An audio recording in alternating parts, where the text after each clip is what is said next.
அது கண்டிப்பா ஏற்றுக்கொள்ள முடியாது. பிரதானத்துவம் இந்த கூட்டத்தில் கூட்டப்பட்டது. ஏன் இவ்வளவு ஒரு கன்ஃபியூஷன்? நான் ரொம்ப சிம்பிளான ஒரு பர்சன். அவருக்கு வேற எந்த விதமான ரைட்ஸும் கிடையாது. நேர்பட பேசு நிகழ்ச்சிக்கு உங்கள் அனைவரையும் அன்போடு வரவேற்கின்றேன். இன்றைய நிகழ்ச்சியில் நாம் வாதிக்க இருக்கக்கூடிய தலைப்பு என்பது தவைகாவில் ஆதவ் அர்ஜுனா, நிர்மல்குமார் அவர்கள் இணைந்திருக்கிறார்கள். அவங்களுக்கு முக்கிய பொறுப்புகள் வழங்கப்பட்டிருக்கிறது. இதை ஒட்டி தான் நம்ம தலைப்பை கட்டமைத்திருக்கிறோம். விஜய் குறிவைப்பது திமுகவா அதிமுகவா, இந்த பொருளை தான் நம்ம வாதிக்க இருக்கிறோம். நான் கருத்துரையாளர்களை உங்களுக்கு அறிமுகம் செய்து விடுகிறேன். மூத்த பத்திரிகையாளர் திரு மணி அவர்கள் வணக்கம். பத்திரிகையாளர் TN ரகு அவர்கள் வணக்கம். அரசியல் விமர்சகர் அக்னீஸ்வரன் அவர்கள் வணக்கம். அக்னீஸ்வரன், இன்னும் சற்று நேரத்தில் பத்திரிகையாளர் பிரியன் அவர்களும் இணைய இருக்கிறார். அவரையும் வரவேற்று இந்த வாதத்திற்குள் செல்லாம். ரகு, உங்களிடமிருந்தே தொடங்குறேன். ஆதவ் அர்ஜுனா, நிர்மல்குமார், எல்லாரும் ஆதவ் அர்ஜுனாவை எதிர்பார்த்தாங்க. அவர் ஒரு அதிருப்தியில் இருக்கிறார். ஒரு அம்பேத்கர் நூல் வெளியீட்டு விழா, தாவேகாவோடு ஒரு இணக்கம் காமிச்சார், அதனால ஒரு எதிர்பார்ப்பு இருந்தது. ஆனால் நிர்மல்குமாரும் இன்றைக்கு போய் சேர்ந்திருக்கிறார். இந்த இரண்டு பேர் இணைந்ததை எப்படி பார்க்குறீங்க? விஜய் கட்சியை பற்றி பேசுறதுனால நம்ம அஜித் பட டைட்டில்னு சொல்லலாம், குட் பேட் அக்லி. அதாவது குட் அப்படிங்கிறது வந்து இந்த media coverage, wall to wall coverage கிடைக்குது. விஜய்க்கு மட்டும் இல்லை, தாவாக்கு. நீங்கள் வந்து அவர் நீலாங்கரையிலேருந்து பனையூர் வரைக்கும் அந்த ரோட்டில் உள்ள குண்டுகுழி, பக்கத்தில் உள்ள வீடு எல்லாமே தெரிகிற அளவுக்கு மீடியா வெளிச்சம் கிடைக்குது. அது அவங்களுக்கு மிகப்பெரிய ப்ளஸ். ஏன்னா புதுசாக ஆரம்பிச்சிருக்கிற கட்சிக்கு கெஞ்சணும், இதுமாரி வாங்க எங்களுக்கு கவர் பண்ணுங்க, எங்களுக்கு ஒரு ஈவெண்ட் இருக்குன்னு. ஆனால் பத்திரிகையாளர்கள் அங்கே வந்து காத்து கிடக்காங்க. அந்த மாதிரி ஒரு ஸ்பாட்லைட் இருக்கு, பிகாஸ் ஆஃப் ஹிஸ் ஸ்டார்டம். அவர் ஒரு சூப்பர் ஸ்டார் ஆக்டர் அவர், அதனால அது இருக்குது. அது வந்து அவங்களுக்கு ப்ளஸ். ஆதவ் அர்ஜுனா பொறுத்த வரைக்கும் எனக்கு நிறைய கேள்விகள் இருக்குது. அவர் வந்து திமுகக்கு ஸ்ட்ராட்டஜிஸ்டாக இருந்தேன்றாரு. ஆனால் அதே சமயத்தில் கொள்கையும் எனக்கு ரொம்ப முக்கியன்றாரு. நீங்கள் நிறைய ஸ்ட்ராட்டஜிஸ்ட் பார்த்தீங்கன்னா வெரி ப்ரொஃபஷனல். அதாவது இப்போ பிரசாந்த் கிஷோருக்கு வந்து பார்ட்டி அலிஜியன்ஸ்லாம் கிடையாது, அதே மாதிரி சுனிலுக்கும் கிடையாது. அவர் இங்க இருந்தாரு, அங்க இருந்தாரு, எல்லா இடங்களிலும் இவர்தான் வித்தியாசமா வந்து எனக்கு வந்து தலித்துக்கு எம்பவர்மெண்ட் வேணும், ரெப்ரசன்டேஷன் வேணும் அப்படிலாம் பேசுறாரு.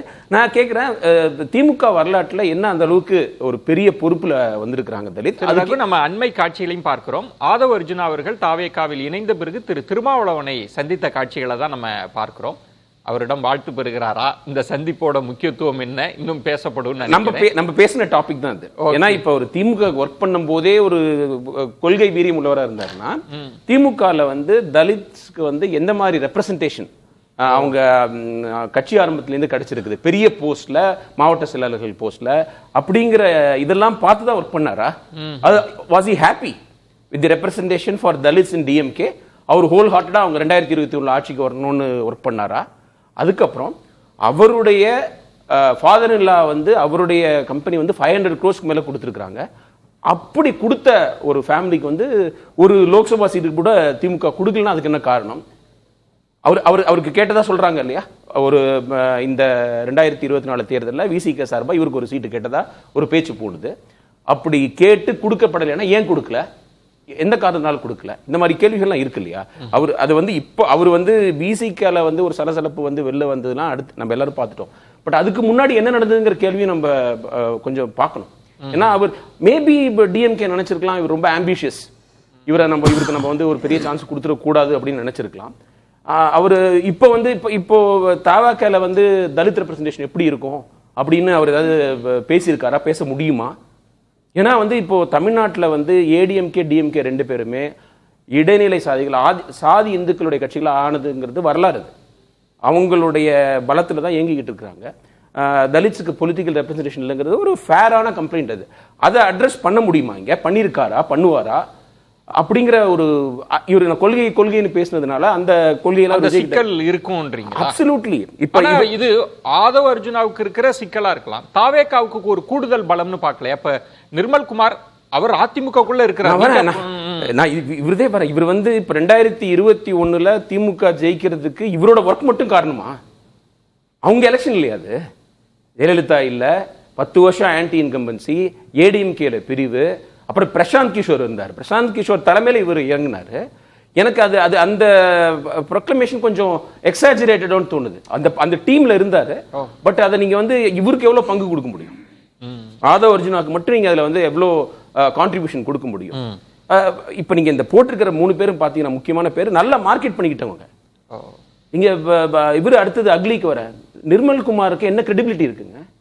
அவர் வந்து ஏற்கனவே பிஜேபியில் இருந்தாரு, அதுக்கப்புறம் ஏடிஎம்கே வந்தாரு, அண்ணாமலையை காட்டமா விமர்சனம் பண்ணிட்டு வந்திருக்கிறாரு. இப்போ இன்னைக்கு உடனே தலைவர் அப்படின்னு போட்டு ஒரு வேர்டுல விஜய சொல்றாரு. மக்கள் எப்படி நம்புவாங்க? அவருக்கு என்ன அல்லது பெரிய பாப்புலாரிட்டி இருக்குதா? அந்த ஐடி விங்குங்கிறது என்ன ஒரு பெரிய ஒரு சயின்டிபிக் விஷயம் ஆயிடுச்சா? எல்லாருமே ஐடி விங்ல வேலை பார்த்தா அவங்க எல்லாம் பெரிய சயின்டிஸ்டா அல்லது அவங்களுக்கு அவங்களோட மக்களோட என்ன கனெக்ட் அவங்களுக்கு? இப்போ ஒரு முன்னாள் அமைச்சர் வராரு, ஏடிஎம்கேல இருந்தவர் அப்படின்னு சொன்னா அவருக்கு ஒரு பேஸ் இருக்கும், ஏதோ அவருக்கு எக்ஸ்பீரியன்ஸ் இருக்கும் கவர்மெண்ட்ல ஒர்க் பண்ணது, அந்த மாதிரி ஒரு ட்ரெடிஷனல் சப்போர்ட்டர் பேஸ் இருக்கும். அது எதுவுமே கிடையாது. இந்த ஐடி விங்குங்கிற ஒரு பேரை வச்சே வந்து அவர் மூணாவது கட்சிக்கு வந்திருக்கிறாரு. அவருக்கு நீங்க பேராசூட் பண்ண மாதிரி டைரக்டா ஒரு போஸ்ட் கொடுத்துருக்காங்க. இப்போ நம்ம இது மாதிரி டிபேட்லாம் வந்து ஜெகதீஸ்வரனோட பேரை காணும், ரொம்ப சென்சிபிளா பேசிட்டு இருந்தாரு. நான் ஐடி விங்கு அப்படின்னா அது வந்து அது ஒரு பெரிய ஒரு ஃபேஷனபிள், ஒருவேளை வியூக வகுப்புல தாவேகா ரொம்ப அதிகமா கவனம் செலுத்த. நான் என்ன சொல்லுவேன்னா, இப்போ வந்து ஸ்ட்ராட்டஜிக்கு இப்போ ஃபோக்கஸ் பண்றாங்க. விஜய் வந்து அவருடைய ரசிகர்களுக்கு இப்போ இம்பார்ட்டன்ஸ் கொடுக்கலான்றா, அவங்க லாயலா இருப்பாங்க. அவங்க இப்ப நாளைக்கே வந்து இங்க இவருக்கு வந்து தாவாக்கேல ஒரு நினைச்சது நடக்கலன்னா அவர் வேற ஒரு கட்சி கூட போகலாம்.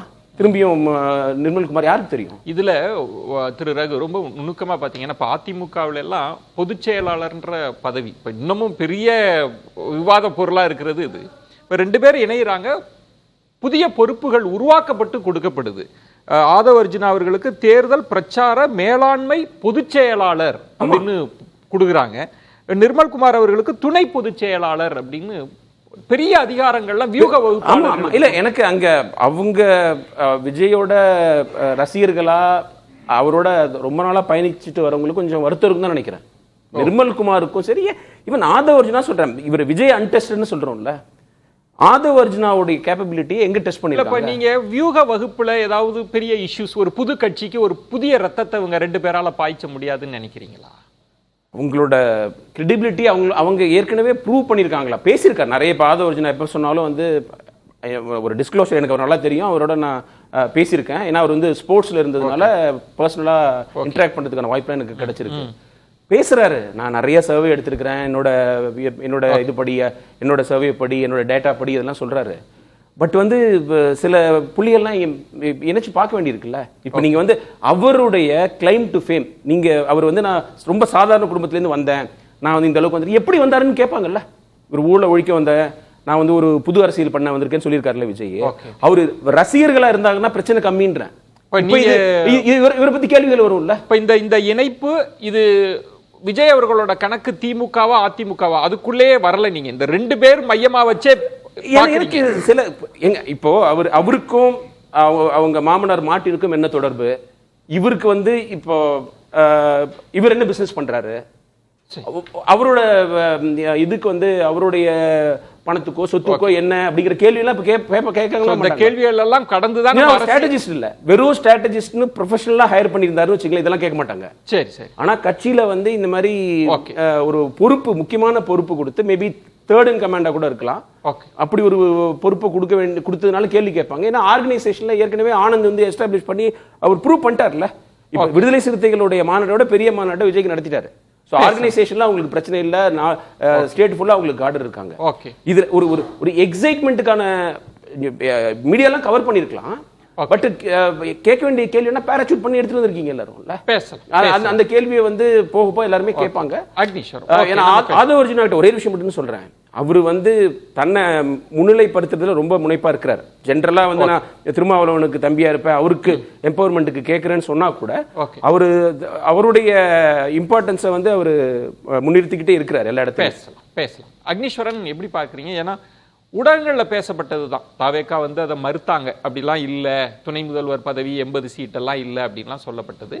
ஆனாலும் அதிமுக வந்து கடுமையாக தாவேகாவை விமர்சனம் பண்ணலை. இன்னும் சொல்லணும்னா கூடுதலாக பாராட்டு, மாநாட்டில் நல்ல கூட்டம், ஏன்னா அப்படிலாம் பொதுவாக பாராட்ட மாட்டாங்க புது கட்சிகள்லாம். ஆனால் நீங்கள் பாராட்டினீங்க, அவர் திமுக எதிர்ப்பில் வந்தால் வரவேற்போம், இதெல்லாம் சொல்லப்பட்டது. ஆனால் இப்போ ஆதவ் அர்ஜுனா கூட விசிகாவிலிருந்து நீக்கப்பட்டவர் தான் போய் சேர்ந்திருக்கிறார். ஆனால் கட்சியில் ஒரு பொறுப்பில் இருந்தவர் நிர்மல்குமார், அதுவும் பாஜகவிலிருந்து வெளில வந்து, அதுவும் பொறுப்பை விட்டுட்டு வந்து ஜாயின் பண்ணார் ஏடிஎம்கேல. இப்போ ஒரு பொறுப்பில் இருக்கிறவர் தாவேகாவில் ஜாயின் பண்றார் அப்படின்னா விஜய் அதிமுகவை குறிவைக்கிறாரா, அதிமுகவுக்கு எதிராகவும் களமாடுறாரா, அப்படி புரிஞ்சுக்கலாமா? இப்போ நம்ம தியாகராய நகர்லேயே பார்த்தீங்கன்னா ஒரு தெரு முழுக்க நிறைய கடைகள் இருக்கும். அதில் பெரிய கடைகள் வந்து ஏகப்பட்ட வருமானங்கள் வரும், மக்கள் ஜனம் நிறைய, எப்போ பார்த்தாலும் காலையில் எப்படா கடை திறக்குன்ற மாதிரி இருப்பாங்க. அதுக்கு பக்கத்துலேயே ஒரு சின்ன கடை ஒன்று இருக்கும், அதுக்கு ஆளே போகாது. ஆனால் அவங்க என்ன நினைப்பாங்கன்னா, இந்த மாதிரி நம்மளும் என்னைக்கு இப்படி வரப்போகிறோம், அது மாதிரி தான் இந்த புதிய கட்சிகள் நிறைய வரத்தான் செய்யும். இது ஜனநாயக நாடு. ஆக இங்க அவர் நடிகராக இருப்பதனால் அந்த ஒரு எதிர்பார்ப்பு மக்களிடம் இருக்குது, அது ஒன்றும் தவறு கிடையாது. ஆனால் நீங்க விஜயன் சார் நீங்க கேட்ட கேள்வி, திரு ஆதவ் அர்ஜுன் அவர்கள் அவர் கட்சியில இருந்தவர் போயிருக்கிறார். அவரே நான் விளைவிக்கிறேனார், நீக்கப்பட்டவர்ன்றது கூட சரியாக இருக்காது, நான் கட்சியில இருந்து விளைவிக்கிறேன்னு அவர் சொன்னார். ஆமா, ராஜினாமான்றதை விட நானே விளைவிக்கிறேன் அப்படின்னாரு. ஆனா இங்க அதுக்கு முன்னாடி திமுகவில் அவர் பயணித்தவர், அது நேரடியாக மறைமுகமாகவான்னு எனக்கு தெரியாது, ஆனால் பயணித்ததாக சொல்லப்படுகிறது, நம்பப்படுகிறது. அவர் சொல்றார் நேரடியா தேர்தல் வியூக வகுப்புல இருந்ததா திமுக சொல்லல, அது பிரசாந்த் கிஷோர் தான், அது வேற. நீங்க சொல்ல வர்றது, நான் சொல்ல வருது, பிரசாந்த் கிஷோரே 2-3 தடவை நின்று இந்திய நாட்டினுடைய பிரதமருக்கே வியூகம் வகுத்து கொடுத்தவர் தான். ஆனா பிரசாந்த் கிஷோரே தோத்து போயிட்டாரே, அவரே ஜெயிக்க முடியலையே. வியூகங்கள் எல்லாம் வெற்றி பெறும் அப்படின்னு சொன்னா அவங்க நினைச்சதெல்லாம் நடந்துரும் சார். இல்ல இப்ப நான் கேட்பது, நிர்மல்குமார் அவர்கள், இப்ப ஆதவ் அர்ஜுனா பத்தி பேசுறோம்ல, யாரும் எதிர்பார்க்காதது நிர்மல்குமார் அவர்கள் போய் சேர்ந்தது, அது கட்சியில முக்கியமான பொறுப்புல இருந்தவர். அதிமுகவில் ஒரு இணக்கமா இருக்கு அப்படின்னா என்ன பண்ணுவாங்கன்னா சேர்த்துக்க மாட்டாங்க, வேண்டாம் ஏன்னா கட்சிக்குள்ள ஒரு சின்ன விரிசல் வந்துரும் அப்படின்னு. இப்ப விஜய் அவர்கள் அதிமுகவையும் டிஸ்டன்ஸ் பண்ணி தான் வைக்கிறாரா, அப்படிதான் புரிஞ்சுக்கிறதா? அவர்கள் முயற்சி எடுக்கிறாங்க, அப்படிதான். ஒரு அதிமுகன்ற ஒரு பெரிய ஒரு ஆலமரத்தில் இன்னைக்கு இருக்கக்கூடிய திமுக அமைச்சர்களே 11 அமைச்சர்கள் இருக்காங்க சார். அதனால ஆட்சிக்கு வரலையா என்ன? திரும்பவும் அதுதான் ஆட்சிக்கு வரப்போகுது. இல்ல இந்த மூவை எப்படி பாத்துக்கிறீங்கன்ற, இது ஒரு முயற்சி செய்யறாங்க பாத்தீங்களா, நாங்கள் எவ்வளவு பலமானவர்கள். அதிமுகவுக்கும் செய்தி சொல்லிட்டாங்க, அதிமுகவுக்கு பிரச்சனையே கிடையாது. ஏன்னா இது திமுகவில் இருந்தும் விசிகாவில் இருந்தும் ஆதவ் அர்ஜுனா என்ன செய்ய போகிறார், அதிமுகவுக்கு சேதாரம் கிடையாது. வியூக வகுப்பாளராக இருந்து பெரிய தலைவர்களுக்கெல்லாம் பேசி பேட்டி கொடுத்து ஒரு சர்ச்சையை, ஒரு சஞ்சலத்தை ஏற்படுத்தியதனால இது திமுகவுக்கு தான் இழப்பாக இருக்கும். என்ன இழப்பு திமுகவுக்கு? என்ன இழப்பு? விசிகாவை அங்க இருந்து அழைச்சிட்டு வந்து திரு விஜய் கூட சேர்க்கலாம். ஏன்னா சும்மாலாம் வந்து திரு விஜய் அவர்கள் ஆதவ் அர்ஜுனை கூப்பிட்டு பதவி கொடுத்துருவாரா? ஒரு படத்துல நடிக்க போகும்போது 300 கோடி 500 கோடி வச்சுதான் சார் போவாங்க. ஆதவ் அர்ஜுனை கூப்பிட்டா சும்மா போயிருவாங்களா? எதுவுமே இல்லாம வாங்கப்பா நீங்க இவ்வளவு நாள் நல்லா இது பண்றீங்க, நீங்க வந்து ஒரு பொலிட்டிக்கல் சயின்ஸ் படிச்சிருக்கீங்க. ஒவ்வொருத்தரும் கட்சியில சேர்றப்ப வந்து 10,000 பேரை கொண்டு வந்து சேர்ப்பாங்க அப்படிலாம் சொல்லுவாங்க, 1000 பேர் 10,000 பேர் அப்படின்னு. நீங்க என்ன கணக்கு போடுறீங்கன்னா அவர் விசிகாவே கொண்டு வந்து சேர்ப்பாரு, அதனால இந்த பதவி கொடுத்துருக்காங்கன்னு சொல்ல வரீங்களா கூட்டணியில? அப்படித்தானே நடந்துச்சு. நீங்க ஒரு தலித்தை முதலமைச்சர் ஆக்குவீர்களா என்று யாரை பார்த்து கேட்டாரு? அதிமுக பார்த்தா கேட்டாரு இல்லையே, திமுக பார்த்தானே கேட்டாரு. இங்க நாம் பார்க்கக்கூடிய பார்வை சார், நீங்க எத்தனை பேர் இது போனாலும் போகாட்டினாலும் ஓடுகிற நதியை போல திராவிட கட்சிகள், குறிப்பாக திமுக அதிமுக. ஆனா ஏன் திமுக சொல்றேன்னா, ஆளுகிற கட்சியா இருக்கிற போது நிறைய நெருக்கடிகளை சந்தித்துக் கொண்டிருப்பதனால், அந்த கூட்டணி கட்சிகள் வேங்கை வெயில் பிரச்சனை இருப்பதனால் அவங்களே ஆதவ் அர்ஜுனா அங்க போய் கூடுதலான அழுத்தத்தை கொடுப்பாரு தாவேகா மூலம். அதான் சார் திரு விஜய் அவர்களை பார்த்து கட்சியில சேர்றாரு. ஆனா மரியாதைக்குரிய விசிக தலைவரையும் நீங்க பாக்குறீங்களா, என்ன நோக்கம்? ஆசீர்வாதம் வாங்குறாரு. ஏன் அது அப்படியே நேரம் வந்து திரு எடப்பாடி பழனிசாமி திரு ஸ்டாலின் அவர்களே ஆசீர்வாதம் வாங்குறீங்களா? எதுக்கு அவங்கள்ட்ட வாங்குறீங்க? அப்ப வாட் இஸ் யுவர் பிரின்சிபல்? அவரே என்ன சொன்னாருன்னா, உங்களுடைய நோக்கம் என்ன? ஆதவ் அர்ஜுனா என்ன சொன்னாரு, அந்த கட்சியில விலகிட்டீங்கல்ல, ஆமா புது கட்சியில சேர்ந்தீங்கல, புது கட்சியில சேர்ந்ததுக்கு பிறகு ராஜினாமா செய்யப்பட்ட கட்சியில போய் சேர்க்கறீங்கன்னா அப்ப what is your principle? whether you are stick on one principle or not. ஒரு கொள்கையில நிக்க கூடியவரா இல்ல நாளைக்கு ஒருவேளை நாளைக்கு இல்ல மரியாதை நிமித்தமான சந்திப்பெல்லாம் இல்ல, உங்களுக்கு சந்தேகம் இருக்கு சார்? ஒரு வீட்டை விட்டு வாடகை விட்டு என்னால பிரச்சனை, வாடகை கொடுக்க முடியல, காலி பண்ணி வந்தாச்சு, புது வீட்டுக்கு போயிட்டோம். அப்ப மறுபடியும் பழைய ஓனரை போய் பாக்குறேன்னு என்ன நோக்கம்? அந்த வீடியோ வாடகை எடுக்க போறீங்களா? நோக்கம் என்ன? என்ன நோக்கமா நீங்க என்ன சொல்ற வரீங்க? அப்ப நீங்க சொன்னதை நான் செஞ்சுட்டேன். ஒருவேளை விசிக தலைவர் சொல்லித்தான் தாவேகால சேர்ந்திருக்கிறாரா என்கிற நம்பகத்தன்மை வருமா வராதா? ஒரு தலைவரை, ஒரு நடிகரை, புதுசா ஆரம்பிச்ச ஒரு கட்சி ஆரம்பிச்சவரை போய் பாக்குறீங்க. பார்த்துட்டு ஏற்கனவே இருந்தவர்கிட்ட நீங்க வெளியே வந்துட்டீங்கன்னா அவரை போய் பாக்குறீங்கன்னா உங்கள் நோக்கம் என்ன, உங்கள் நம்பிக்கை என்ன? நிர்மல்குமார் யார்கிட்டையும் ஆசி வாங்காததுனால நீங்க தைரியமா பேசுறீங்க. அவரு ஆசீர்வாதம் வாங்கினா அந்த சந்தேகமும் வந்துரும்ல. இதை பார்த்துட்டு இருக்கக்கூடிய திரு நிர்மல்குமார் அவர்கள் விஜயன் சார் கேட்ட கேள்வி நாளை காலைல செஞ்சாலும் ஆச்சரியப்படுறதுக்கு இல்ல. ஆனா எனக்கு அதுல நம்பிக்கை கிடையாது. உங்கள் பார்வை வந்து தாவேகா இன்றைக்கு நடந்த நிகழ்வுல வந்து இது நெருக்கடி திமுகவுக்கு ஏற்படுத்தும் அப்படின்றதுதான் உங்கள் பார்வை. 100%. உங்களுக்கு அதிமுகவுக்கும் தாவேகாவுக்குமான அந்த உறவுல விரிசலா பார்க்கல நிர்மல்குமார் அப்படி? அது இன்னும் ஓராண்டு காலம் இருக்குது. அவங்க என்ன முடிவெடுக்க போறாங்களோ. ஒருவேளை அவங்க கூட்டணி வச்சாலும் ஆச்சரியப்படுறதுக்கு இல்ல. அப்படி கூட்டணி வச்சா கூட அன்னைக்கு திரு நிர்மல்குமார் அவர்கள் என்ன நிலைப்பாடு எடுப்பார்? அவ்வளவு முக்கியமான ஆள் இல்ல அவரு கட்சியில. அவர் முன்னாள் அமைச்சரோ ஒரு முன்னாள் எம்எல்ஏவோ கிடையாது. ஐடி விங்ல தான் இருந்திருக்காரு. அவரோட ரெபுடேஷனே ஐடி விங் தான். ஆமா, நிறைய ரூமரை பரப்பிருக்காருன்னு ஒரு கெட்ட பேர் கூட இருக்குது. அதுதான் நான் வந்து விஜய்க்கு ஒரு நெகட்டிவ். உங்கள் இயக்கத்துக்காக, உங்க கட்சிக்காக தொடர்ந்து டிவி விவாதங்களில் பேசிய உங்க பேனரை போட்டு தான் பேசினாரு திரு ஜெகதீஸ்வரன் அவர்கள். இந்த லிஸ்ட்ல பாக்குறேன் ஆளே காணோம். அப்ப உழைத்தவர்கள் எங்கோ இருக்க, ஒரு வீடு கட்டுறதுக்கு சாரங்களாக இருந்த மரங்கள் எல்லாம் ஓரங்களாகி போய்விட்டு வாழை மரம் மாதிரி புதுசா நான் கேட்கிறேன். திரு நிர்மல்குமார் அவர்கள் பாஜகவிலிருந்து அதிமுகவுக்கு வந்தார்ல, நீங்க உடனடியா பதவி கொடுக்கவே இல்லையா? அதிமுகவில் கொடுக்கவே இல்லையா? உழைச்சிட்டு தானே இவரை நான் குறை சொல்லவில்லை. அது தனி மனிதனுடைய உரிமை. எந்த கட்சிக்கும் போகலாம். இங்கிருந்து நாளைக்கு காங்கிரஸ் கூட போகலாம். ஆனால் கொள்கை ஒன்றாக இருக்கணும். அது திமுகவும் அதிமுகவும் கொள்கை ஒன்றாக இருப்பதனால் தான் இவ்வளவு லாங்கிவிட்டி, நீட்டிப்பு தன்மை பல காலங்கள் நிலைச்சிருக்கு. பாத்தீங்கன்னா நீங்க எப்படி பாஜகவிலிருந்து வந்தவரை எந்த அடிப்படையில் அதிமுக சேர்த்துக்க முடியும்? சரி, நான் இப்ப கேட்கறேன். நீங்க இப்போ தலைப்பு போட்டிருக்கீங்களா சார்? இது வந்து விஜய வந்து திரு இந்த 2 பேரும் பார்த்திருக்காங்களே, திரு ஆதவ அர்ஜுன், திரு மரியாதைக்குரிய சிடிஆர் நிர்மல்குமாரும் பார்த்திருக்காங்களே.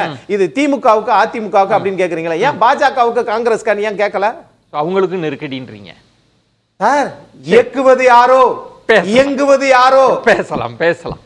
பிரியன், நீங்க எப்படி புரிஞ்சுக்கிறீங்க? இப்ப தாவேகா வெளிப்படையாக எங்களோட அரசியல் எதிரி அப்படின்னு திமுகவை சொன்னாங்க. இப்ப நிர்மல்குமார் இணைந்ததன் மூலம் ஏதேனும் செய்தி இருக்கா? இப்ப ஆதவ அர்ஜுனா தாவேகாவில் சேர்ந்த பிறகு இப்போ அக்னீஸ்வரன் சொன்ன மாதிரி இங்கு விசிகாவில இருந்து என்னென்ன இஷ்யூ எல்லாம் எடுத்தாரோ அதை அங்கிருந்து பேசுவாரா? அந்த சிக்கல்லாம் வருமா? அது திமுகவுக்கு நெருக்கடியா மாறுமா? எப்படி புரிஞ்சுக்கிறது?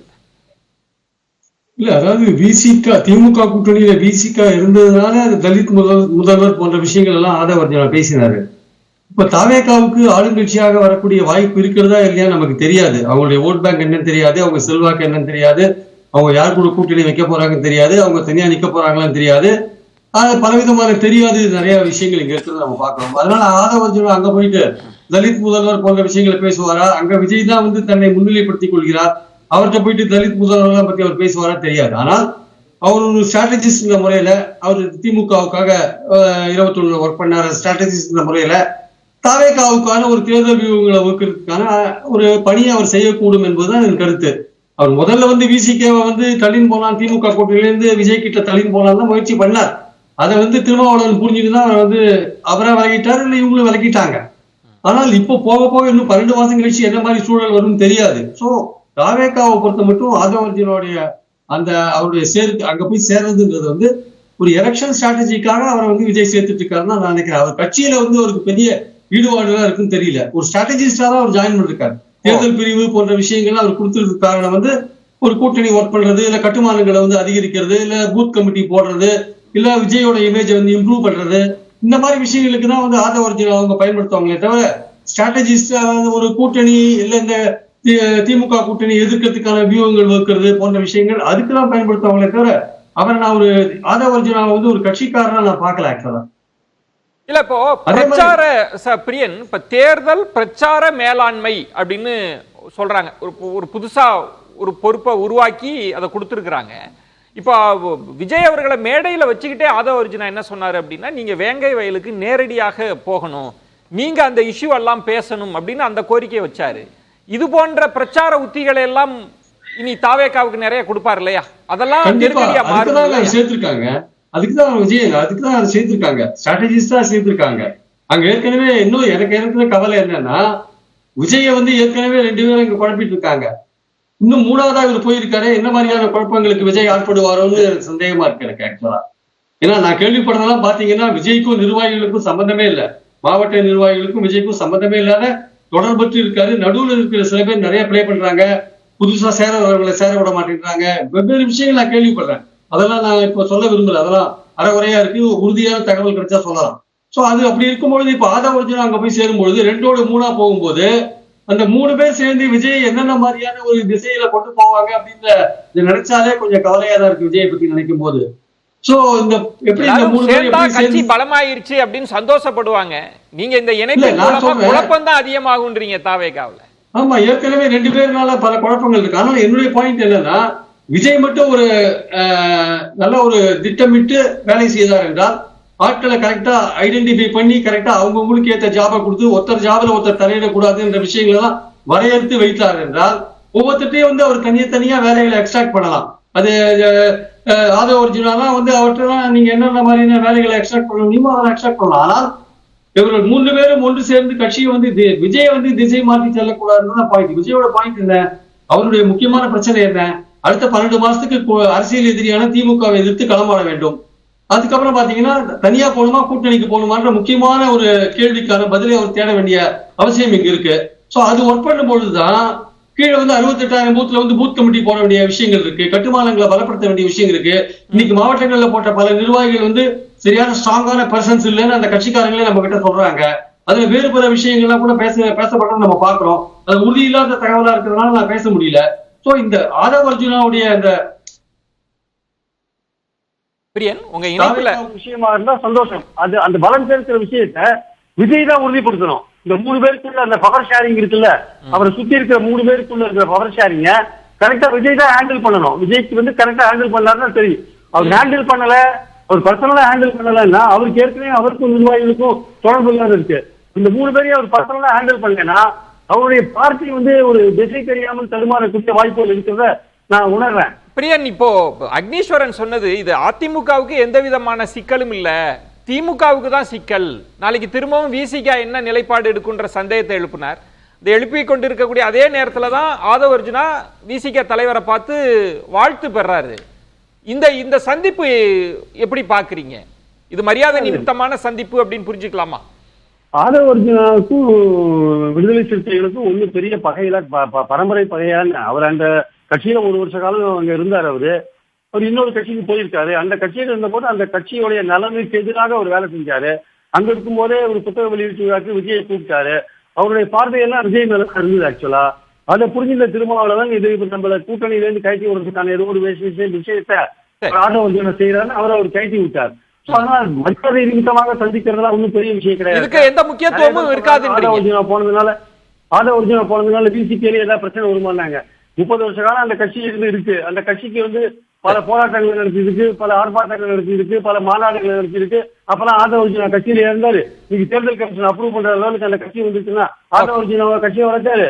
அதனால திருமாவளவனுக்கோ பிஜிகாவுக்கும் ஒரு பிரச்சனையும் கிடையாது. ஆனால் திமுகவை எதிர்த்து காண்றது விஜயை வந்து முக்கியமான எதிரியா திமுக காண்கிறது என்பது சமீபத்தில் ஸ்டாலின் பேசுறதில் நம்ம புரிஞ்சுக்கலாம். அதாவது புதிதாக கட்சி ஆரம்பித்தவர்கள் முதல்வர் கனவில் பிறக்கிறார்கள் என்று ஸ்டாலின் பேசினார் சமீபத்துல. அது விஜயை குறிவிச்சுதான் பேசினார். அதே மாதிரி வேஷம் கட்டிட்டு வராங்கன்னு பேசினார். நடிகர்கள் தான் வேஷம் கட்டுவாங்க, அதுவும் விஜயை குறித்துதான் பேசினார் முதல்வர். முதல்வர் மனசுல விஜய் பத்தின ஒரு சின்ன சலனம் இருக்கு நான் புரிஞ்சுக்கிறேன். ஆக்சுவலா எந்த அளவுக்கு நம்ம ஓட்ட உச்சரிப்பார் அப்படின்ற விஷயத்துல அவருடைய முதல்வர் மனசுல ஒரு சலனம் இருக்கு. தேர்தல் நெருக்கத்துல வந்து கண்டிப்பாக வந்து தாவேகாவை வந்து ரொம்ப ஸ்ட்ரிக்டா வந்து டிஎம்கே டீல் பண்றதுக்கான வாய்ப்புகள் இருக்கு. தாவேகாவும் திமுக வந்து ஒரு கடுமையான எதிரியா பார்த்து பிரச்சாரம் பண்றதுக்கான வாய்ப்புகள் இருக்கு. ஒரு சின்ன விஷயம் சொல்றேன், நிர்மல்குமார் விஷயத்த சொல்லி முடிச்சிடுறேன். நிர்மல்குமார் பாஜகல இருந்து அதிமுகவுக்கு வந்தாரு. இப்ப அதிமுக இருந்து தாவேகாவுக்கு போயிருக்காரு. சரி, அவரு ஐடி விங்ல இருந்தாரு. அவரும் வந்து ஒரு பிரச்சார அபியரங்கியா இருப்பார், பிரச்சார பலத்துக்கு வருவார், எல்லாம் கரெக்ட் தான். ஆனால் அதுக்கு பின்னாடி இன்னொரு விஷயம் இருக்கு. அதிமுகவுக்கும் பாஜகவுக்குமான உறவு வந்து உறுதிப்பட்டு விட்டது. அதை தெரிந்து கொண்டுதான் நிர்மல்குமார் விலகிட்டார். ஆக்சுவலா அந்த அவங்க 2 பேருக்குள்ள பேச்சுவார்த்தை ஓரளவுக்கு முடிவுக்கு வந்தாச்சு. அதிமுகவுக்கும் பாஜகவுக்குமான பேச்சுவார்த்தை, அந்த தேர்தல் கூட்டணி பற்றிய பேச்சுவார்த்தை கிட்டத்தட்ட முடிவுக்கு வந்துருக்காங்க. உறுதியாயிடுச்சுன்றீங்க. அதிமுக பாஜக கூட்டணி உறுதின்றீங்க. அதோட விளைவுதான் வந்து நிர்மல்குமார் மறுபடியும் பாஜகவோட போய் சேர்ந்தா நிர்மல்குமார் பாஜகவோட சேர்ந்து வேலை செய்ய வேண்டியிருக்குல்ல. நிர்மல்குமாருக்கு தெரிஞ்சிருக்கு ஆக்சுவலா. அதனால வெளில வந்துட்டார். இது வந்து அது வெளியில வந்ததுக்கு காரணம் இந்த ரகசிய பேச்சுவார்த்தைகள் டெல்லியில இருந்து வேற பேசலாம், வந்தது எல்லாமே தெரிஞ்சிருக்கு. காத்திருங்க. அதனால அவங்க இன்னும் கேளுங்க. ஒரே ஒரு கொஞ்சம் காத்திருங்க, நான் திரும்ப வரேன். ஒரே ஒரு வார்த்தை. டைம் இல்ல. அதிமுக எப்படி சீமான் கட்சியில இருந்து இப்போ நீங்க வலதுசாரி ஆதரிக்கிறீங்க, சீமான் கட்சியில இருந்து பல பேர் விலகிறாங்களோ, அதே மாதிரி பாஜக கூட்டணி, அதிமுக பாஜக கூட்டணி வந்தால் இன்னும் நிர்மல்குமாரை போன்ற பலர் அதிமுகவிலிருந்து விலகுவதற்கான வாய்ப்புகள் இருக்கின்றன. பேசலாம் பிரியன். மணி, இப்போ நீங்க எப்படி பாக்குறீங்க? ஏன்னா இப்போ நிறைய ஸ்ட்ராட்டஜிஸ்டுக்கு முக்கிய பொறுப்புகள் ஏற்கனவே அங்க திரு ஜான் அவர்கள் இருக்கிறாங்க. இப்போ 2 ஸ்ட்ராட்டஜிஸ்டா இருந்தவங்க, அவங்களுக்கெல்லாம் முக்கிய பொறுப்புகள் வழங்கி இருக்கிறாங்க. அப்போ வியூகத்துல என்ன பண்ண போறாங்க, யாருக்கு நெருக்கடியா மாற போறாங்கன்றதெல்லாம் எப்படி எப்படி புரிஞ்சுக்கிறது? இன்றைக்கு ஆதவ அர்ஜுனா போனது வந்து முக்கியமான ஒரு நிகழ்வு தான். ஆனால் அவர் போனதுக்கு பிறகு நடந்தது அதை விட முக்கியமான நிகழ்வு. இப்போ அவர் முதல் சந்திப்பாக திருமாவை பார்த்துருக்காரு. இப்போ இதில் ஆதவ அர்ஜுனா கிடைக்கிற முக்கியத்துவத்தோட திருமா செய்கிறது தான் நம்ம முக்கியமாக பார்க்க வேண்டியது. விஜய் திமுகவை பிரதான எதிரியாக அறிவித்திருக்கிறார். ஆதவ அர்ஜுனா திமுகவை எவ்வளவு விமர்சனம் செய்தார் என்று நமக்கு நன்றாக தெரியும். கட்சியில் சேர்ந்த பிறகு இது மரியாதை நிமித்தமான சந்திப்பு மட்டும் கிடையாது, இதில் ஒரு பாலிடிக்ஸ் இருக்குது கண்டிப்பாக. அது வந்து திருமா அவர்கள் வந்து ஆதவ அர்ஜுனாவுக்கு அப்பாயின்மெண்ட் கொடுத்தது தான் நம்ம இதில் பேச வேண்டிய விஷயம் நான் நினைக்கிறேன். ஏன்னா ஆதவ அர்ஜுனா அவர்கள் வந்து தாவேக்காக போக போகிறார் என்பது பரவலாகவே பேசப்பட்ட ஒரு விஷயமாகத்தான் இருந்தது. ஏடிஎம்கேக்கு போவார்னாங்க, அல்லது விஜய் கிட்ட போகிறதுக்கு வாய்ப்புகள் அதிகம்னாங்க. இன்றைக்கி அவர் போயிட்டார். போன பிறகு நிகழ்ந்தது தான் முதல் சந்திப்பாக அவர் திருமாவை பார்த்துருக்கிறார். திருமா 26 திமுக கூட்டணியில் தான் இருப்பதற்கான வாய்ப்புகள் அதிகம் என்று நான் இன்னமும் நம்புகிறேன். அவர் வெளியில் வரதுக்கு வாய்ப்புகள் மிக மிக குறைவு. பட் இதன் மூலமாக அவர் திமுக தலைமைக்கு ஒரு அழுத்தத்தை கொடுக்கிறார், ஒரு இரிட்டன்ட், அதாவது ஒரு ஒரு ஒரு எரிச்சலை ஏற்படுத்துகிறார். ஏன்னா இந்த சந்திப்பை திமுக கண்டிப்பாக விரும்பாது. ஏன்னா அவர் ஆதவ அர்ஜுனா அவர்கள் வந்து எதற்காக விசிகாவிலிருந்து விலகினார், எவ்வளோ கடுமையாக அவர் திமுகவை பேசினார் என்பதெல்லாம் நமக்கு நன்றாக தெரியும். அதன் பிறகு நிகழ்ந்திருக்கக்கூடிய இந்த டெவலப்மெண்ட், இன்றைக்கி அவர் தாவேக்கால சேர்ந்து அவருக்கு என்ன பொறுப்பு வேணால் கொடுக்கட்டும், அது வேறு. பட் திருமாவை அவர் பார்த்தது தான் இதில் நம்ம பேச வேண்டிய விஷயம். ரெண்டாவது, இன்னைக்கு இவர் போய் சேர்ந்திருக்காரு, இவருக்கு ஏதோ ஒரு தேர்தல் வகுப்பு பிரிவு தலைவர், தேர்தல் பிரச்சார மேலாண்மை பொதுச் செயலாளர். பாலிடிக்ஸை இன்னும் ஆரம்பிக்கலங்க. விஜய் வந்து கடந்த ஓராண்டுகளாக 2ஆம் தேதி வந்துனா தான் ஓராண்டு முடியும். இந்த ஓராண்டில் ஒரு அரசியல் கட்சியாக என்ன பொலிட்டிக்கல் ஆக்டிவிட்டீஸை பண்ணார்னு பார்த்தீங்கன்னா, கள்ளக்குறிச்சியில் அந்த பாதிக்கப்பட்டவர்களை போய் பார்த்தார் கள்ளசாராய சாவில். அதன் பிறகு வந்து பரந்தூரில் களத்துக்கு போனார். அது கூட கிரவுண்டில் இறங்கல, ஒரு வண்டியிலேருந்தே பேசிட்டு போயிட்டார். அதை தாண்டி இந்த ஓராண்டில் அவருடைய பாலிடிக்ஸ் என்ன, பாலிடிக்ஸை இன்னும் முகிழ்க்காத கட்டத்தில் தேர்தலை நோக்கி அவங்க பயணப்படுறாங்க. யார் வேணால் யார் கூட வேணால் சேரலாம். இப்போ வந்து விஜய் வந்து ஏடிஎம்கே அலையன்ஸ் வராதுன்னா நம்ம உறுதியாலாம் சொல்ல முடியாது. பிரியன் சொல்கிறத நான் வந்து அது முழுவதுமாக நான் ஏற்றுக்கொள்ள தயாராகலை. அவர் கிட்டத்தட்ட அலையன்ஸ் கன்ஃபார்ம் ஆன மாதிரிலாம் பேசுகிறார். எனக்கு இன்னமும் அப்படி தோணலை. அந்த ஆப்ஷன்ஸ் இன்னமும் வந்து அவங்களுக்கு ஓப்பனாக இருக்க மாதிரி தான் தெரியுது. பட் விஜய் அதிமுக கூட்டணி உருவாவதை திமுகவும் விரும்பாது, பிஜேபியும் விரும்பாது. 2 பேர்கிட்டையும் ஸ்டேட் பவர் இருக்கிறதுனால எப்படியாவது அதை சபட்டாஜ் பண்ணுறதுக்கு தான் 2 பேருமே விரும்புவாங்க. ஆகவே இது ரொம்ப டைசி சிச்சுவேஷன் தான் இது. இன்றைய டெவலப்மெண்ட்டில் நான் முக்கியமாக பார்ப்பது, என்னை பொறுத்த வரைக்கும் என்னுடைய பாயிண்ட் ஆஃப் வியூ வந்து, தாவேக்கால அது சேர்ந்தது எனக்கு என்னமோ அது பெருசாக படலை. அதுக்கு பிறகு நடந்தது, அவருக்கு திரும்ப அப்பாயின்மெண்ட் கொடுத்தது, ஃபஸ்ட் டைமாக பார்க்கறதுக்கு கொடுத்தது தான் வந்து முக்கியமான ஒரு விஷயமா நான் பார்க்குறேன். இதனுடைய சப்சிக்வெண்ட் டெவலப்மெண்ட்ஸ் நம்ம அதுக்கு பிறகு நம்ம வந்து வரும் நாட்களில் பார்க்கலாம். இவர் உள்ளே போய் கட்சி எப்படி வந்து ஷேப் பண்ண போகிறாரு, இவ்வளோ விஷயம் இருக்குது. ஏன்னா ரொம்ப ஒரு வித்தியாசமான கட்சியாக தான் விஜயோட கட்சியை நாம் பார்க்க வேண்டியிருக்கிறது. இது வரைக்கும் ஓராண்டு ஆகிறது, ஒரு முறை கூட அவர் செய்தியாளர்களை சந்திக்கவில்லை. இப்போ மோடி வந்து எப்படி ஒரு வழிப்பாதை மன் கி பாத் பண்ணுறாரோ அது மாதிரி தான் விஜய் அவர்களும் செய்து கொண்டிருக்கிறார். நீங்கள் சிவில் சமூகத்தோட எப்படி பேசுவீங்க? த்ரூ மீடியா தான் பேசுவீங்க. ஒவ்வொருத்தருகிட்டையும் போய் நீங்கள் பேச முடியாது. பல விஷயங்களில் உங்களுக்கு கருத்துக்களே இல்லை. செய்தி தொடர்பாளர்கள் வந்து பேசுறாங்க, அது போதுமா உங்க கட்சிக்கு? மீடியாவோட இன்ட்ராக்ஷனே இல்லாத ஒரு தலைவரை நம்ம எப்படி ஒரு தலைவராக ஏற்றுக்க முடியும்? அது எப்படி ஒரு கட்சியா நீங்க வந்து கன்சிடர் பண்ண முடியும்? அது ரொம்ப சீரியஸான ஒரு இஷ்யூ நான் பார்க்குறேன். அது அவர் தனிப்பட்ட முறையில் விஜயோட விருப்பத்துக்கு நம்ம விட முடியாது. அவர் ஒரு சினிமா நடிகராக மட்டும் இருந்தால் அவர் மீடியா கிட்ட பேசாததை பற்றி நாம் கேள்வி எழுப்ப முடியாது.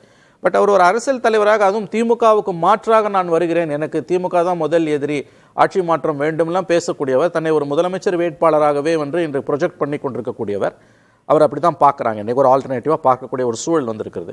பட் ஒரு முறை கூட அவர் இதுவரை வந்து ஒரு இன்ட்ராக்ஷனே பண்ணலையே. அப்போ பல விஷயங்கள் அவங்களுடைய கருத்துக்கள் என்னன்றது நமக்கு தெரியல. இந்த இடத்துல தான் வந்து இவர்கள் போய் சேர்றாங்க. இன்னும் பலரும் போக தயாராக இருக்காங்க. பல கட்சிகளிலிருந்து விஜய்க்கு போவதற்கு தயாராக இருக்கிறார்கள். நிறைய மைக்ரேட்டரி பேர்ட்ஸ் காத்து இருக்குது. அந்தந்த கட்சிகளில் ஓரம் கட்டப்பட்டவர்கள், இடதுசாரி, நீங்க சொல்ற 2 லெஃப்ட் பார்ட்டிஸை தவிர மற்ற எல்லா கட்சிகளும், இன்க்ளூடிங் பிஜேபி, ஏடிஎம்கே, டிஎம்கே உட்பட நான் சொல்கிறேன், அங்க போவதுக்கான வாய்ப்புகளுக்காக காத்திருப்பவர்கள் நிரம்ப பேர் இருக்காங்க. நீங்க சொன்னதுல அது முக்கியமான வார்த்தைன்றது கொஞ்சம் ஒதுக்கி ஓரம் கட்டப்பட்டவர். இங்க முக்கியத்துவம் கிடைக்கல, எனக்கு பதவி இது காலங்காலமா நடந்திருக்கும்ல. ஒரு புது கட்சி வரப்ப எனக்கு முக்கியத்துவமே இல்லாம இருக்கு, சரி அங்க போனா அப்படிதான் போறாங்களே தவிர அது தாவேகாவுக்கு வலு சேர்க்குமா? இல்ல இப்ப தாவேகாவுக்கு எது வலு சேர்க்கும் எது வலு சேர்க்காது நம்ம பேசவே முடியாது. அவர் விஜயோட பாலிடிக்ஸ் என்னன்னே உங்களுக்கு தெரியலையாங்க. மத்தவங்களை பத்தி எல்லாம் நம்ம பேசுறோம், இவங்க போவாங்க அவங்க போவாங்க. அவர் இந்த ஒரு ஆண்டில் என்ன செய்தார்? கட்சி ஆரம்பித்த 4 மாதங்களில் வந்த மக்களவை தேர்தல்களை அவர் புறக்கணித்தார். இந்தியாவே உற்று நோக்கிய ஒரு தேர்தல், ஏதாவது ஒரு ஸ்டாண்ட் எடுக்கணும், நீங்க பிஜேபி வேண்டுமா வேண்டாமான்றதான் ஒரே ஸ்டாண்டு. அந்த இடத்துல அவர் நழுவினார், அவர் எந்த ஸ்டாண்டுமே எடுக்கல. அப்ப அவர் எந்த பக்கம் நீங்க பார்க்க முடியும்? அப்புறம் அவருடைய முதல் கூட்டத்தில் அவங்க பாசிசம்னா நீங்க என்ன பாயாசமான்னு பேசுனது மூலமாக பாசிசத்தோட அந்த மதவாதத்துடைய மிக மோசமான கூறுகளை அவர் குறைத்து மதிப்பிட்டார். சரி, அதை தாண்டி அவர் ஒரு பாசிஸ்ட் பார்ட்டி கிடையாது நம்ம நம்புறோம் உறுதியா. ஆனா அதை தாண்டி அவருடைய கள அரசியல் என்பது என்ன? அவர் ஒரு பாலிட்டிஷியனாவே நீங்க எப்படி ஏற்றுக்கொள்ள முடியும் இன்றளவில்ன்றதான் என்னுடைய கேள்வி. ஓராண்டில் அவர் சாதித்தது என்ன? கட்சி ஆரம்பிப்போம், கடைசி 4 மாதங்கள்ல நாங்க ஒர்க் பண்ணிட்டு முதலமைச்சர் ஆயிடும், அது ஒரு அரசியலாவே இருக்க முடியாது. உங்களுக்கு அதெல்லாம் தான் பேச வேண்டியது. அவைதான் விஜயோடைய கொள்கைகள், அவருடைய அரசியல் என்னன்றதை பத்தி மட்டும்தான் நம்ம பேசணும். மற்றபடி யார் கூட போறாங்கன்றதை பத்தி தேவையே இல்லாது. மூன்றாவதா ஒரு விஷயம் என்னன்னா, ஆனா போய் சேர்றவங்கல்ல இன்னைக்கு நிர்மல்குமாரை பற்றி நான் எதுவும் பேச விரும்பல. ஏன்னா அவர் ரகு தெளிவாக சொன்னார், அக்னியும் கரெக்டாக சொன்னார். அவர் பிஜேபியிலேருந்து வந்தவர், அவர் ஒன்றும் பெரிய ஹார்ட்கோர் பாலிட்டிஷியன் கிடையாது. அவர் போகிறதுக்கு ஏதோ காரணங்கள் எவ்வளோ வேணா இருக்கலாம். பட் ஆதவ் தான் மெயின் கேரக்டர். ஆதவ் பார்த்த பிறகு யாரை பார்க்குறாரு, அதுதான் பாலிடிக்ஸ்ன்றதான் என்னுடைய. இப்போ திரும்பவும் கொஞ்சம் பேசாமல் இருந்தது, மீண்டும் இது பேசு பொருளாக போகுதா? ஆதவ் அர்ஜுனா அவரோட நோக்கம்ன்றது விசிகாவை தாவேகாவுக்கு இது திரும்பவும் பேச்சு. அவர் இந்த தலித் எம்பவர்மெண்ட்டை பத்தி பேசுனது நல்ல பாயிண்ட்டுங்க. அதுல எவ்வளோ பிராக்டிக்கலா பாசிபிள், ஈவன் இதுலயே டிவிக்கேலே அது பாசிபிளா? இப்ப அவங்க ஆட்சிக்கு வரல, இப்ப மாவட்ட செயலாளர்களே ஒரு 30% தலித்துக்கு கொடுங்கன்னு கேட்க முடியுமா அவரால்? இப்ப அதை விசிகாவுல பேசினார்ல, அது மாதிரி பேச முடியுமா இனி? விசிகால இருக்கிறவங்க பெரும்பாலான நிர்வாகிகள் தலித் விசிகாவில் இருந்தபோது ஆதவ் வைத்தார்ல முக்கியமான விஷயங்கள் அதுலதான் அவரோட சின்சியாரிட்டி தான் நான் கேட்கிறேன். டிஎம்கேவை இரிட்டேட் பண்ணணுங்கிறதுக்காக கேட்டாரா, இல்ல அது நடக்கும் நினைச்சு கேட்டாரா? இங்க பேசணும், அதெல்லாம் பேசணும்ல. இப்ப பாருங்க, அவர் இப்ப திருமாவோட ஒரு கார்டியல் ரிலேஷன்ஷிப்ல இருக்கேன், எங்களுக்குள்ள ஒரு அனிமாசிட்டி இல்லங்கிறது ப்ரூவ் பண்ணிருக்காரு. மணி சார் சொன்ன மாதிரி திமுக சங்கடப்படுத்த பேசினார் சார். என்ன திரும்பியா திமுகவை சங்கடப்படுத்துறதுக்காக ஆதவ பேசினார். ஆக்சுவலா அது தாவேகால போய் அதை பேசினார். அது அவர் ஒரு ஸ்ட்ராட்டஜிஸ்டா போயிருக்காரு. இல்ல அவர் வெறும் ஸ்ட்ராட்டஜிஸ்ட் இல்ல, கட்சியிலேயே சேர்ந்திருக்காரு. ஸ்ட்ராட்டஜிஸ்டா அந்த பேமெண்ட் கூட கொடுப்பாங்க அவருக்கு. ஆக்சுவலா ஏற்கனவே இப்ப தெரிஞ்சிடலாம்ல, அவர் உளப்பூர்வமா அந்த கொள்கையில நின்னாரா இல்ல திமுகவை எரிச்சல்? எனக்கு நான் சொன்னேன்ல, அவர் திமுகவிலேயே இல்ல, எனக்கு இந்த கேள்வி இருக்கு. திமுகவுல ஏன் ஆதவ் அர்ஜுனாக்கு ஒரு லோக்சபா சீட்டு கொடுக்கலங்கிற கேள்விக்கு நான் ஆன்சர் எனக்கு தெரியணும். ஏன்னு வச்சுங்க, சாதாரண நாள் இல்ல அவருக்கு இந்த கட்சிக்கு 500 கோடிக்கு மேல நிதி கொடுத்தவருடைய சனுலா விசிக கேட்டாங்களா? அவருக்காக கேட்டாங்க அப்படின்னு பேச்சு வந்தது. ஏன் கொடுக்கல? எல்லாமே பேச்சா இருக்கு. கேட்டாங்களா, கொடுத்தாங்களா, ஏன் கொடுக்கல பேச்சா இருக்கு. ஏன்? அது சாதாரண விஷயம். ஏன்னா ஃபண்டிங் டிஎம்கேக்கு இம்பார்ட்டன்ட். நன்கொடை கொடுத்த ஒரு ஆளு அவருக்கு ஏன் கொடுக்கல? நன்கொடை அவ்வளவு கொடுத்திருக்காரு, அவருடைய மறுமுதலுக்கு ஏன் கொடுக்கலன்னு ஒரு கேள்வி இருக்குல்ல. அப்ப அவ்வளவு நன்கொடை கொடுத்த ஒருத்தருக்கே டிஎம்கே கொடுக்கல. அதுதான் சார், அதுதான் ஒரு ரீசன் இருக்குல்ல. இல்ல அத கேக்குறேன். பிரியன் என்ன சொல்றாருன்னா, பிரியன் சொல்ல வர்றது, இவ்வளவு நன்கொடை கொடுத்தவருக்கே அவங்க சீட்டு கொடுக்கலன்னா நம்ம யோசிக்கணும், தாவேகா யோசிக்கணும். அவங்க என்ன சஸ்பிஷன் அவங்களுக்குன்னு கேக்குறேன். ஏன்னா அதுதான் பாயிண்ட். அங்க அதுதான் பாயிண்ட். அவரு இந்த ஐடியாலஜி எல்லாம் பேசுறாரா, இவரு ஒரு ட்ரபிள் மேக்கரா பார்த்தாங்களா திரு ரகு? இப்ப மணி அவர்கள் சொன்ன மாதிரி இன்டெகிரிட்டி சரியில்லை சார். இல்ல இப்போ நம்ம சரியில்லை. இல்ல நம்ம தனி நபரை வச்சு நம்ம அப்படி கொண்டு போலாமான்றது எனக்கு கிடையாது. இன்டெகிரிட்டி கிடையாது ஆதவ அர்ஜுனாக்கு. இல்ல அதுதான் நான் சொல்றேன் திருப்பிரியா, நம்ம தனிநபரை ஓவரா நம்ம எடுத்து பேச வேண்டாம். அரசியல் நான் சொல்றேன், நான் அவருக்கு அவர் சொல்ற மாதிரி இன்டெகிரிட்டி கிடையாதுங்கிறது அந்த கன்க்ளூசிவா சொல்ல. கேள்விகள் கேட்பாங்கல்ல, source of income, what made you pick, அந்த கேள்விகள் நம்ம தாவேகா இனி அடுத்த எப்படி நகரும்னு பேசலாம். மணி சார் சொன்ன மாதிரி அவர் விஜய் ஆட்சிக்கு வரல, ஆட்சிக்கு வந்ததுக்கு அப்புறம் பத்திரிகையாளர்களை பார்க்காம இருக்கலாம். அதுதான் ட்ரெண்ட். அது டிஎம்கே இருந்தாலும் சரி, பிஜேபி இருந்தாலும் சரி, எதிர்கட்சியா இருக்கிற போது அவங்க பத்திரிகையாளர் சந்திப்பாங்க, அவங்க கேள்விக்கு பதில் சொல்லுவாங்க. இவர் புது கட்சியா இருக்கிறவருக்கு டெஃபினட்டா கவரேஜ் கிடைக்க போகுது. செம கவரேஜ் கிடைக்க போகுது. ஏன் இப்போ பரந்தூர் போராட்ட களத்துக்கு போனார்ல, நான் நினைச்சேன் இறங்கி எங்க போராட்டம் பண்ற மக்களோட பேசுவாருன்னு நினைச்சேன். அப்படியே பேசிட்டு வந்துட்டாரு. பேசலாம். ஒரு இடைவேளை. நீ அவங்களுக்கு ஆதரவு தெரிவிக்க தானே போனீங்க. ஒரு இடைவேளை. அவங்க கோரிக்கை கேட்கணும்ல. பிரியன், தாவேகா இந்த இணைப்புகள் அடுத்தடுத்த கட்ட நகர்வுகளுக்கு பிறகு எதை நோக்கி நகரும்னு நினைக்கிறீங்க? இனி தமிழக அரசியல் களம் எப்படி இருக்கும்னு யூகிக்கிறீங்க? இல்ல, அதை ஒரு வலுவான ஒரு எதிர்கட்சியாக அவர் இப்பதான் தன்னுடைய களப்பயணத்தை பரந்தூர்ல இருந்து ஆரம்பிச்சிருக்காரு. அவர் இன்னும் 120 மாவட்டங்களுக்கு நிர்வாகிகள் போட வேண்டிய அவசியம் இருக்கு. 68,000 பூத்துக்கு பூத் கமிட்டி போட வேண்டிய அவசியம் இருக்கு. இப்போ மணிசார் சொன்னாரு பிரஸ்ஸையே பார்க்கல அப்படின்னாரு. உண்மைதான், பிரஸ்ஸை பார்க்கல. இது பல தடவை அவர் பிரஸ்ஸை பார்க்காதது மட்டும் இல்ல, அவருடைய கட்சியை சேர்ந்த செய்தி தொடர்பாகவே அவர் பார்க்கல தகவல் நமக்கு சேருது. அப்ப என்ன விதமான பார்ட்டியோட ஸ்டாண்டை அவங்க கம்யூனிகேட் பண்ணுவாங்க? சோ அதனால அவர் பல விஷயங்கள்ல நிர்வாகிகளை சந்திக்க மாட்டேன்றார் ஒரு குறை இருக்கு. சோ அவர் இன்டராக்ட் பண்ண வேண்டிய அவசியம் இருக்கு. சோ கட்சியை மாவட்டங்கள் தூரம் சென்று வளர்க்க வேண்டிய அவசியம் இருக்கு. இந்த மாதிரி பல விஷயங்கள் கூட்டணின்றது தேர்தல் நெருக்கத்தில் ஏற்படுற ஒரு விஷயம். சொல்ல மாட்டாங்களா? ஆதவ் அர்ஜுனா சொல்றாரு, நான் நிறைய என்னுடைய வியூக வகுப்பு, அதனாலதான் வட மாவட்டங்கள்ல பெரிய அளவுல விசிகா ரோல் பண்ணுச்சு அப்படின்லாம் சொல்றப்ப அதெல்லாம் கொடுக்க சொல்ல மாட்டாங்களா? ஃபீட் பண்ண மாட்டாங்களா தலைவருக்கு? இதெல்லாம் நீங்க இப்போ ஒரு நடிகர் முறையில அவருக்கான ஒரு பெரிய ஒரு செல்வாக்கு இருக்கிறது எதிர்பார்த்த ஒரு விஷயம்.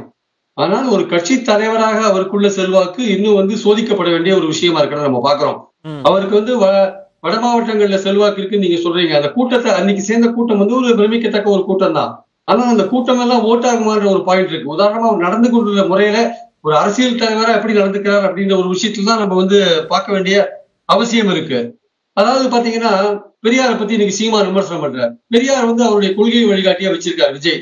ஏன் இது வரைக்கும் வாயை திறந்து ஒரு வார்த்தை பேச மாட்டேங்கிறார் விஜய்? கொள்கையை வழிகாட்டியா நீங்க பெரியாரை வச்சிருக்கீங்கல்ல, அப்படி வச்சிருக்கும் போது சீமான் இது மாதிரி அவதூறு பேசிட்டு இருக்காரு பெரியாரை பத்தி. ஏன் நீங்க வாயை மூடிட்டு இருக்கீங்க? அதற்கான பதிலை நீங்க சொல்லுங்க. அது நீங்க சொல்லலைன்னா அப்புறம் எப்படி பெரியாருடைய தொண்டர்கள் எப்படி உங்களை ஆதரிப்பாங்க? அவரை வழிகாட்டியா வச்சு நீங்க என்ன பிரயோஜனம்? என்னுடைய பாயிண்ட் என்னன்னா, விஜய் என்கிற நடிகர் அரசியல் தலைவராக அந்த டிரான்ஸ்பர்மேஷன் இருக்குல்ல, அதற்கான அந்த டிரான்ஸ்பர்மேஷன் நடந்துட்டு இருக்கு. இன்னும் முழுசா ஒரு அரசியல் தலைவரா வரல. அவர் களத்துல குதிச்சு மக்களை சந்திச்சு மக்களுடைய பல்ச பாக்குறதுக்கு ஆன நேரம் இன்னும் வரல. அது எவ்வளவு சீக்கிரம் அந்த விஷயங்களை அவர் குதிக்கிறாரோ அந்த அளவுக்கு அவருக்கான வாய்ப்புகள் 2026ல ஓபன் ஆகும். இல்ல நான் ஒரு ஸ்டாராவே இருக்கேன், எலெக்ஷனுக்கு 2 மாசம் முன்னாடி வருவேன், என்னை பார்த்த உடனே மக்கள் ஓட்டு போட்டுருவாங்கன்னு போனாருன்னா அது அவருக்கு தோல்வியைத்தான் கொடுக்கும், பின்னடைவைத்தான் கொடுக்கும். அக்னீஸ்வரன், ஆர்பி உதயகுமார் அவர்கள் இந்த நிகழ்வு நடந்து கொண்டிருக்கிற இந்த தருணத்தில் அவர் சொன்ன ஒன்று, இபிஎஸ் அவர்களை முதல்வர் வேட்பாளராக ஏற்றுக்கொள்கிற எந்த கட்சிக்கும் நாங்க சிவப்பு கம்பளம் விரித்து நாங்க வரவேற்கிறோம் அப்படின்ற, அதை எப்படி புரிஞ்சுக்கிறது? தாவேக்காவை எனக்கு சக்தியா பாக்குறீங்க, ஆனா முதல்வர் வேட்பாளர்னு ஏத்துக்கிட்டு வரணும்ன்றதுதான் உங்க பாயிண்ட். இது அந்த கட்சியினுடைய நிலைப்பாடு. ஆனால் இங்கே திமுக தொடர்ந்து நாங்கள் 3 அடுக்கு வெற்றியை பெற்றோம், கொள்கை கூட்டணியாக இருக்கிறோம் அப்படின்னு அவங்களுக்குள்ள 1000 கருத்து முரண்பாடுகள் இருந்தாலும் வெளியில் அது சொல்லிக்கிறாம அமைதியாகவே இருந்து எப்படி வெற்றி பெறணும்ன்ற ஒரு இலக்கை நோக்கி பயணிக்கிறாங்கல்ல.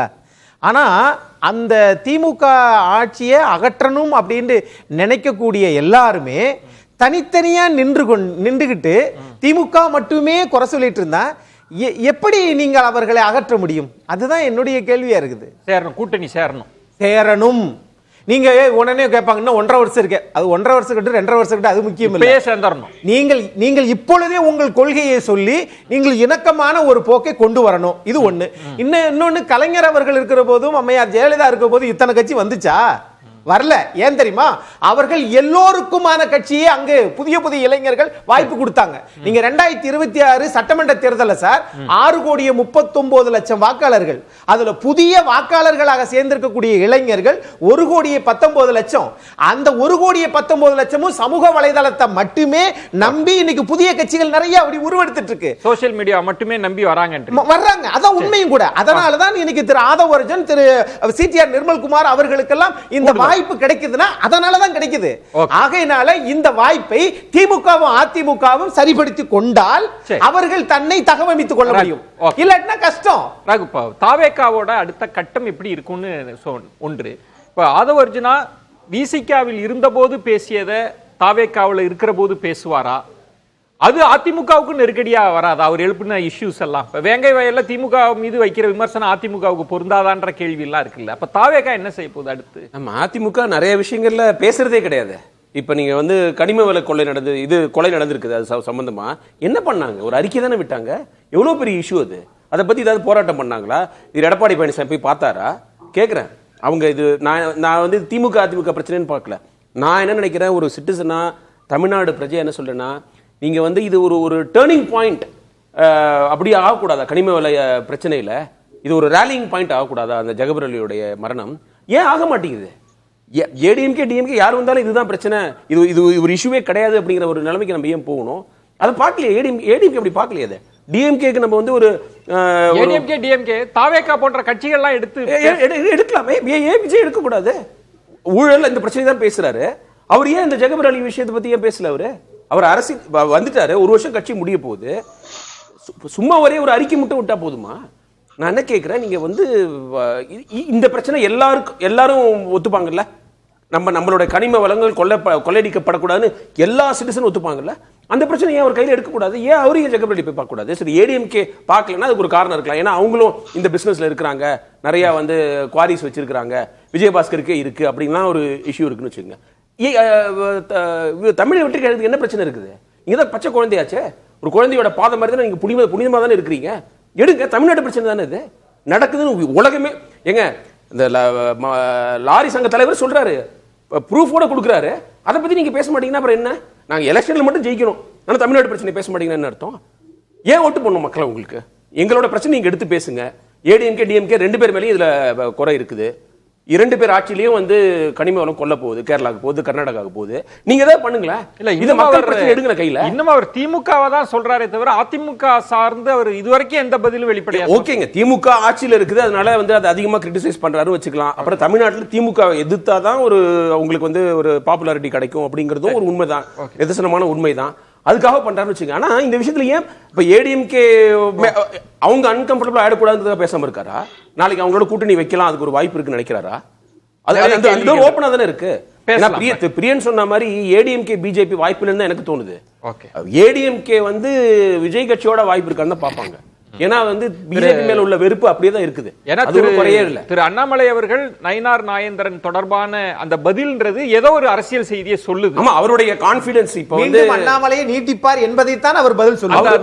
இப்ப புதுசா ஒரு கான்ஃபிடன்ஸ் வரும்போது பிரியன் தான் விளக்கணும். வாய்ப்பு இருந்தா நான் நிறைவு சுற்றுல தரேன். ஒரு நான் சொல்றேன், விஜய் வந்து அட்லீஸ்ட் கட்சிக்காரங்களோட உட்கார்ந்து கன்சல்ட் பண்ற மாதிரி ஒரு போட்டோவாவது போடுங்க. பேசலாம். திருமணி, நீங்க எப்படி இனி தாவேகா அடுத்த கட்டம் எப்படி இருக்கும்னு நினைக்கிறீங்க?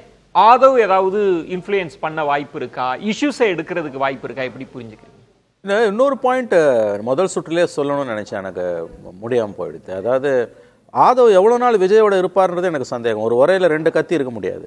ஏன்னா வந்து ஹை ப்ரொஃபைலில் இருக்கக்கூடியவங்கள இது மாதிரி கட்சிக்கு புதிதாக ஆரம்பிக்கக்கூடியவர்கள், புதிதாக அதாவது எஸ்பெஷலி நடிகர்கள் விரும்புவதில்லை. இப்போ நீங்கள் பார்த்தீங்கன்னா கடந்த 20 ஆண்டுகளில் விஜயகாந்தாக இருக்கட்டும், கமலஹாசனாக இருக்கட்டும், ஓரளவு திரைத்துறையில் இந்த சீமான் அவர்களாக இருக்கட்டும், அவங்க செகண்ட் ரேங்க் லீடர்ஸை வளர விடுறதே கிடையாது. அது அவங்களுக்கு ரிஸ்க். அது வந்து உங்களுக்கு வந்து இப்போ ஒரு திமுகலையோ அண்ணா திமுகலையோ அல்லது மற்ற பொலிட்டிக்கல் பார்ட்டிஸில் இருக்கக்கூடிய செகண்ட் ரேங்க் லீடர்ஸ், அடுத்த தலைமுறை தலைவர்கள் அல்லது வந்து தலைவருக்கு அடுத்த படியில் இருக்கக்கூடியவங்க, அந்த மாதிரி யாருமே இந்த கட்சிகளில் கிடையாது. ஏன்னா இவங்க பாலிடிக்ஸே இவங்க கிட்ட இல்லையே. இப்போ விஜய் வந்து அதில் இன்னும் மோசமாக இருக்குது. உங்களுக்கு இப்போ ரகு ஒரு அழகான விஷயம் சொன்னார், புதுக்கோட்டை இன்சிடென்ட். அது எவ்வளோ பெரிய ஒரு ரேலிங் பாயிண்ட் ஏடிஎம்கேக்கு. சரி, அவங்க எடுக்கல, அது நமக்கு புரியுது நல்லா. விஜய் அதை கையில் எடுக்கணும்ல. எதை பற்றி தான் அவர் பேசினார், எக்ஸப்ட் 1 or 2 இஷ்யூஸ். அப்போ பாலிடிக்ஸே இல்லாத ஒரு பொலிட்டிக்கல் பார்ட்டியில் போய் எவ்வளோ பேர் போய் சேர்ந்தாலும் அது என்ன நடக்க போகுது? கடைசி நேரத்தில் எலெக்ஷன் டைமில் ஏதோ அவருக்கு ஒரு மாஸ் அப்பீல் இருக்குன்றதை நான் ஒத்துக்கிறேன். அது எப்படி ஓட்டாக கன்வெர்ட் ஆகுன்றது தான் சேலஞ்ச் அவருக்கு வந்து. நாளைக்கு அது எப்படி போகும்னு நமக்கு தெரியாது. ஒருவேளை ஏடிஎம்கேவோட ஒரு அலையன்ஸ் போனார்னா அது ஒரு ஃபார்மிடபிள் அலையன்ஸ், அதில் எந்த சந்தேகமும் வேணாம். பட் ஏடிஎம்கேவோட அந்த பொலிட்டிக்கல் பேக்கப்பை வச்சு இவங்க ஜெயிக்க முடியும். அப்படி இல்லைன்னா பூத் கமிட்டி மேனேஜ்மெண்ட் கூட அவரால் செய்ய முடியாது. அடுத்தடுத்து வரக்கூடிய நாட்களில் இப்போ ஆதவ் போய் சேர்ந்தது வந்து எவ்வளோ நாளைக்கு ஆதவ் அங்கே இருப்பார்ன்றது என்னோட கொஸ்டின். ஏன்னா இப்போ ஆதவ் வந்து மீடியா கிட்ட நல்லா பேசுவார், விஜய் இது வரைக்கும் பேசினது கிடையாது. இப்போ அந்த மாதிரி இருக்கும்பொழுது வந்து மற்றவங்களுக்கு லைம்லைட் கிடைக்கிறத கண்டிப்பாக விஜய் மாதிரியான ஒரு பர்சனாலிட்டிஸ் வந்து அதை விரும்ப மாட்டாங்க. இது எல்லாத்தையும் விட முக்கியமானது விஜயன் என்ன, விஜயோட அரசியல் என்ன, தனிநபர்களை விட்டுருங்க. இப்போ நான் பிரியனும் ரகுலாம் கூட வந்து ஆதவுக்கு எம்பி சீட்டு கொடுக்கல, வேறு சில விஷயங்களை பற்றிலாம் சொன்னாங்க. நான் அதுக்குள்ளே கூட போக விரும்பல, இண்டிவிஜுவல்ஸை பற்றி கூட பேச வேணாம். நம்ம விஜயோட அரசியல் என்ன, அந்த அரசியல் வந்து கிட்டத்தட்ட எம்டியாக இருக்கும்போது அல்லது வந்து முக்கியமான இஷ்யூஸில் ஒரு ஸ்டாண்டே எடுக்காமல் இருக்கும்பொழுது, ஃபார் எக்ஸாம்பிள் பெரியாரை பற்றி சொன்னீங்க, பெரியாரை பற்றி எந்த கருத்துமே அவர் சொல்லாமல் இருக்கார். அப்புறம் இஷ்யூஸ்னு வரக்கூடிய புதுக்கோட்டை மாதிரியான இஷ்யூஸை எடுக்கிறதில்ல. வேங்கவேலில் இன்றைக்கி எவ்வளோ பிரச்சனை நடந்துகிட்டு இருக்கு. ஒரு மூதாட்டி இறந்து போய் அங்கே உள்ளே போக விடாமல் கிட்டத்தட்ட ஒரு த வில்லேஜ் இஸ் அண்டர் சீஜ். ஒரே நாட்டுக்குள்ள அண்டர் ஒன் கான்ஸ்டியூஷன் யாரும் போக முடியல, யாரும் வர முடியல. திரும்பவே அதை பற்றி திரும்ப பேசுகிறார். இவ்வளோ இஷ்யூஸ் இருக்கும்போது அங்கே கிரவுண்டுக்கு அவர் போகல. எந்த பாலிடிக்ஸுமே இல்லாமல் தான் கடந்த ஓராண்டா அவர் அரசியல் கட்சி தலைவராக இருந்துகிட்டு இருக்கார். இதில் யார் போய் என்ன பண்ணிட முடியும்? ஆதவ் அர்ஜுனா வந்து எத்தனை நாட்கள் தேர்தல் வரையே அவர் விஜயோட கட்சியில் தாவேக்கால இருப்பாரா என்பதே எனக்கு சந்தேகம். ஒரு கேள்வி ரகு, சுருக்கமா. அதாவது வந்து விஜய் இந்த தாவேக்காக்கு வெற்றி கிடைச்சா விஜயோடைய கரிஸ்மால கிடைச்சதுன்னு தான் பேச விரும்புவாங்களே தவிர ஒரு ஸ்ட்ராட்டஜிஸ்டோட மூவ்னால கிடைச்சது அப்படிங்கறத வந்து விஜயோட ரசிகர்கள் விரும்ப மாட்டாங்க. பிரியன், சுருக்கமா சொல்லிடுறீங்களா? சுருக்கமா. இல்ல, நீங்க முதல்ல ஒரு கேள்வி கேட்டீங்க, அதாவது அதிமுக பாஜக அண்ணாமலையினுடைய கான்பிடன்ஸ், அந்த பேட்டி அவர் தான் தொடர்வார் போல இருக்குல்ல, அதுக்காக கேட்டேன். சுருக்கமா. தொடருவாரோ தொடர மாட்டாரோ அதெல்லாம் வேற விஷயம் சார். அதிமுக பாஜக கூட்டணி என்பது இந்த கொள்கை போன்ற விஷயங்கள் எல்லாம் கிடையாது, மைனாரிட்டி ஓட்டு எல்லாம் கிடையாது. பாயிண்ட் என்னன்னா, அது வந்து 21 தேர்தல ஓரளவுக்கு வெற்றியை பார்த்திருக்கு, ஆன்டி இன்கம்பன்சிய மீறி வெற்றியை பார்த்திருக்கு.